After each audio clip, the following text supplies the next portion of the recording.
The Chaser Report is recorded on Gadigal land. Striving for mediocrity in a world of excellence. This is the Chaser Report. Hello and welcome to the Chaser Report with Dom and Charles. Hello, Charles. Dom, I've got a bit of a task for us and all the listeners. Oh, great. Okay. You're putting us to work. Yes, because a listener emailed us actually a few weeks ago, but I've only just read the email. And it turns out that one of the words that we used on a podcast back in August, which was, we were talking about the enshittification of Twitter. Oh, that's right. And then we extended it to the enshittification of everything. It was one of those bleak episodes that we tend to specialise in here at the Chaser Report. Yeah, so that had such a profound impact on one of our listeners that he then immediately emailed the Macquarie Dictionary. Yep.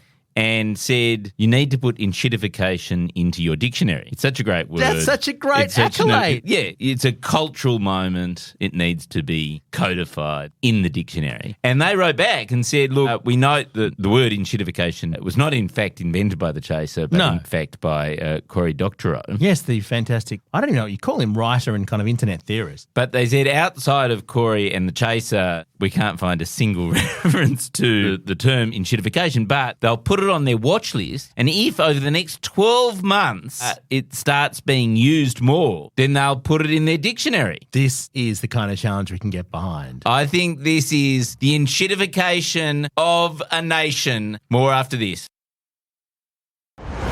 And it's worth noting, Charles, that Cory Doctorow, when he originally used the term, he used it about that exact thing, which is why I enjoyed it so much and brought it to the table, about how Twitter and other social networks, in fact, become shit over time. It's like a basic process that over time, they just become terrible. Every social network I've ever joined has become terrible with the passing of time, except Instagram, which was terrible when it began, I feel. But yeah, it's just a thing that happened. Well, it's not just a thing that happens. I read his article this morning. What his actual point is that actually enshittifying actually happens to platforms when you yourself, the user, is actually the product. And his point is that if the platform is merely just trading your eyeballs for advertisers or sellers or whatever it is. So he uses both the example of TikTok or Twitter or things like that, but he also uses the example of Amazon, right? And says, well, they've built up this amazing platform where they subsidized everything to get everyone on there, and then they're just trading the eyeballs to make huge amounts of money off you, right? Well, just as a footnote, this is actually a theory that I've come across before, that Amazon is not actually just a buying and selling platform. It's a social network for what humans are interested in. And so they have the best data of anyone on the planet about what people want.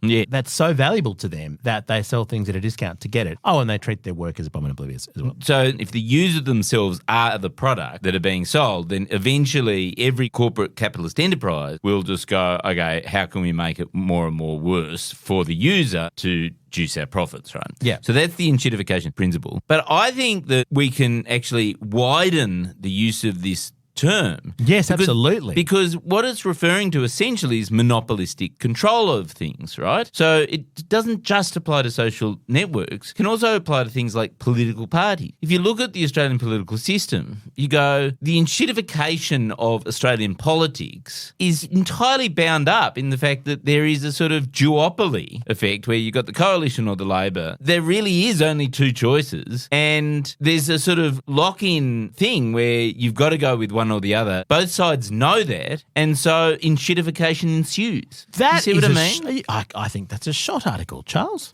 I really do. The shot.net.au. But no, but you're quite right. And the point is, you see this from Labor all the time. They can take 80% of their base for granted because they've got nowhere else to go. They don't want to go to the Greens. I can just imagine Greens people like Tom Ballard going, oh, what about the Greens? They're so pure and so on. They can afford to be pure because they don't have to win government, right? Yeah. And so basically built into Labor's business model now is disappointing 80% of their supporters. Yeah. To go after the people in the marginal seats. To enshittify their product. Yes. To actually thrive. Because they don't need those voters anymore. Yeah. So they can just abandon them and have a shit product that isn't going to completely... And this is why Kevin Rudd was so successful. Because Kevin Rudd's version of anything, like he's an enshittification machine. Yes. I mean, when he was leader, the thing immediately became far duller just by his involvement. Enshittification personified. He is. Yes. He is. But very successfully so. But it's not just politics, right? So you can then look at, say, mobile phone networks, right? Oh, wow. Charles, you really thought about this. And so we had 3G and 4G, and in actual fact, for a while, there wasn't just the three major players, but there were always those sort of little bit players. Yeah, there was Orange and 3 and various other little and players. And then there was sort of like OneTel, and some of them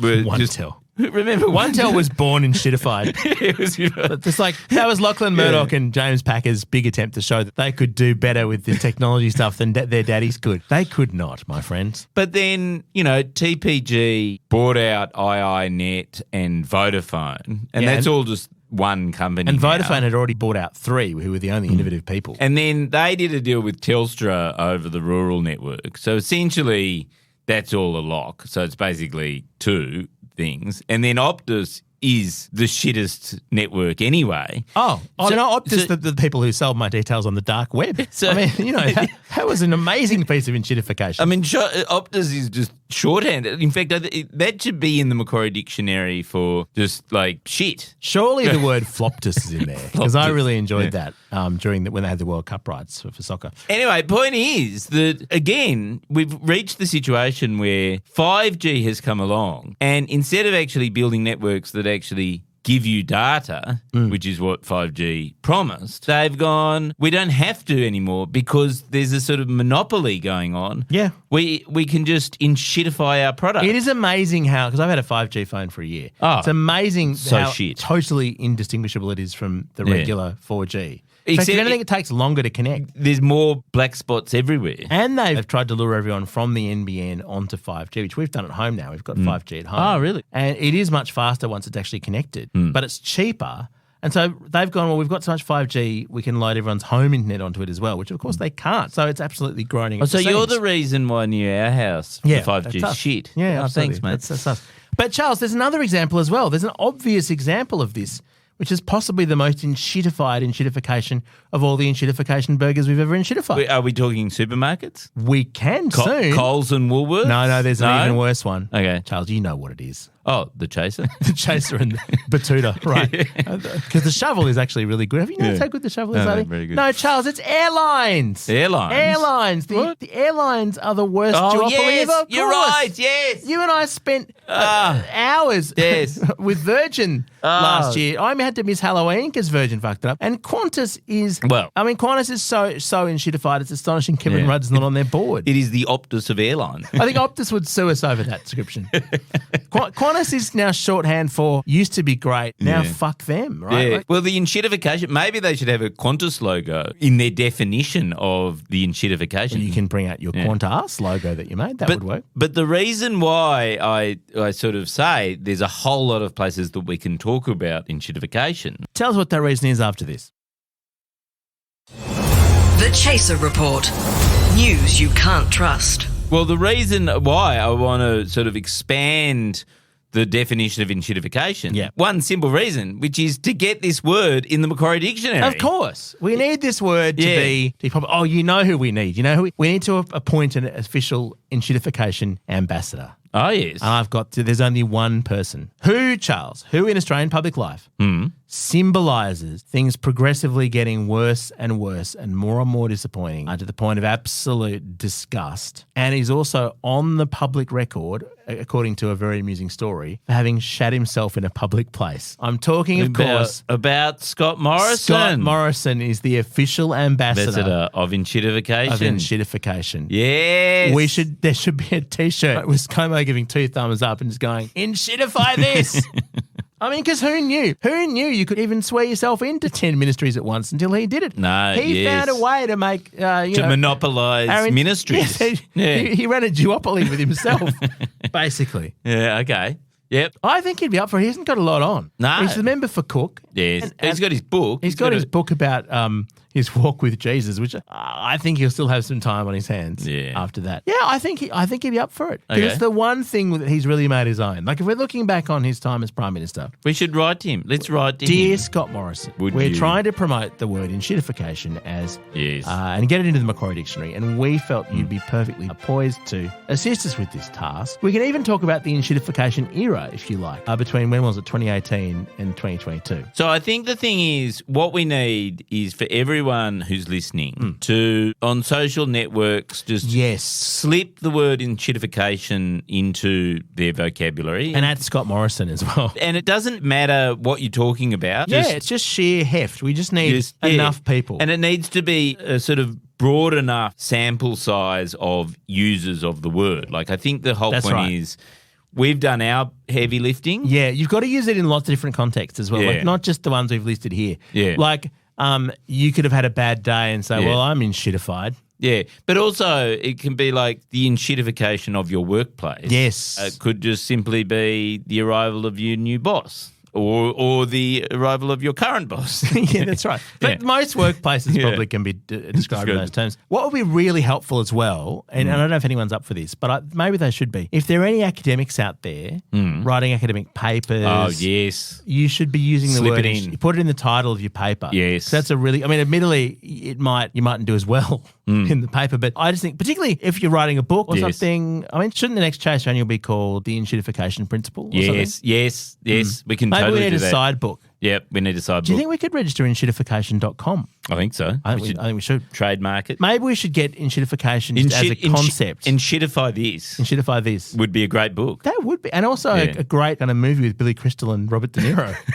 We also got to get into Hansard. Yes, it's got to get into Hansard. I'm thinking the Greens are probably the way to get it in. Because we can write to Scott Morrison, try and get him to slip it in. But don't you think that sounds so gross? It sounds unparliamentary, doesn't it? Yes, it does. But so we need someone who's willing to. You know who'd do it? Oh, Jackie Lambie. Jackie Lambie. I was thinking of Bob Catter, actually. But, Bob Catter. But one of the two of them. Oh, my God, yes. Because they've got nothing to lose. No. They're mavericks. Yes. Just get a maverick on it, it'll get done. AI? Can we train a chatbot to... Can someone write an entire novel using the word a lot, which the AI then plagiarizes? That'd be very helpful. We're going to get it out there. It's going to... The snowball is going to be released where you're getting enshittification into public life. And don't tell anyone that we asked you to, because that won't count for the Macquarie Dictionary. Off the back of this and a couple of other things that have shown up during the week, what I have done this morning, Dom, is I set up a Chaser Report blog. Have you? Yes, just on the Chaser website. Right. The idea is that we'll just occasionally update it from time to time. Whenever something comes up that perhaps it's mainly to do with gloating, right? But I think it will be also a great place to sort of slip the word enshittification all the time in. So it's going to be available at chaser.com.au/report, but it's I haven't published it. I thought it was going to be chaser.com.au/enshittification, but it's a bit hard. You've got to work out whether it's one or two T's is one question. It's not actually live yet because I just wrote the first. So enshittification, the official spelling of it is with double T, by the way. Yeah, okay. Also known as platform decay. Oh, right, okay. Yeah. Oh, there you go. It's a form of rent seeking. Yes. Well, we could use some money to help us pay the rent, actually. So the enshittification of the train system would be about the platforms getting worse and worse. God. Would it? No. Okay. Yeah, public transport is probably a very good example. The enshittification. Yeah. But no. So I've set up this blog. Check it out. If you go to chaser.com.au and just click on the menu, you'll be able to see where it is. And the whole idea is it's mainly set up there to gloat. Right? Yeah, sure. And so, for example, earlier in the week, we talked about, we came up with a solution for the Middle East crisis. Yes. Which obviously was to transmit the Israeli flag onto Sydney Town Hall. Wasn't that influential? It was very influential because then the next day, so Clover Moore scotched the idea. She stopped the idea. Division, yeah. She stopped peace in the Middle East. And we came out and we slammed her for it, didn't we? Slammed. Yeah. That was heard in Tel Aviv, Charles. And then, yes, exactly, because a day later, the Israeli military also came out against Clover Moore. So, if you're wanting to listen to, a podcast that sets the agenda, then you should probably download The Daily, which the New York Times does. But you could also listen to the Chase Report. And on this blog, we'll be able to, because I was pointing out, in the first entry on the blog, I point out all the times where we've been ahead of the news. We've set the agenda. And it's because the world is so satirical that if you describe things in satirical terms, then it usually turns out to be true later on. We're just always making a satirical exaggeration of things, which turns out to be what actually happens. Charles, I love the fact that while they're on the verge of full-scale ground war, can we just note, while there are hostages who have been taken and it's basically a huge national emergency in Israel, an IDF spokesman had the time to go on Australian radio and slam Clover Moore. Yeah, I know. Fantastic. Well, it's eye on the prize. What matters? Hearts and minds, Charles. Yeah. Exactly. Hearts and minds. All right, so help us chronicle the enshittification of everything. Yes, but and also gloat on our blog. But my plan is for the blog to essentially take over the internet and become its own platform. At which point, we will be able to enshittify it. Charles, this is the least worst idea you've had in a long time. Our gear is from Rode. We're part of the Iconoclast Network. Help us enshittify everything. See ya.